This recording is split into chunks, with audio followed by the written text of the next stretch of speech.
വാളയാർ അതിർത്തിയിൽ എക്സൈസ് നടത്തിയ പരിശോധനയിൽ വൻ ലഹരി മരുന്ന് വേട്ട. കോയമ്പത്തൂരിൽ നിന്ന് എറണാകുളത്തേക്ക് പോകുകയായിരുന്ന KSRTC ബസ്സിൽ വെച്ച് ഒളിപ്പിച്ചു കടത്താൻ ശ്രമിച്ച 211 ഗ്രാം മെത്താഫെറ്റമിൻ എക്സൈസ് പിടികൂടി.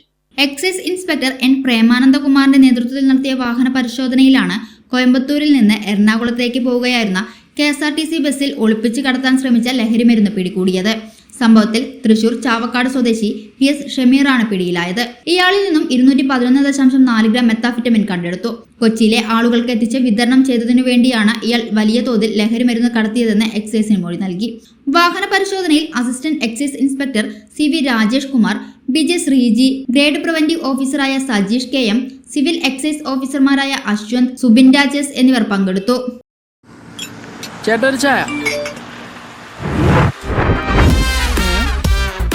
സൂപ്പർ ഫാസ്റ്റ് ആണല്ലോ.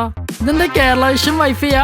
ഫാസ്റ്റ് ഒക്കെ തന്നെ, പക്ഷെ Kerala vision wifi connection free ആണ്. ചായ ഫ്രീ അല്ല, കാശട് Kerala vision free wifi connection. Free ആയി കണക്ട് ആവൂ.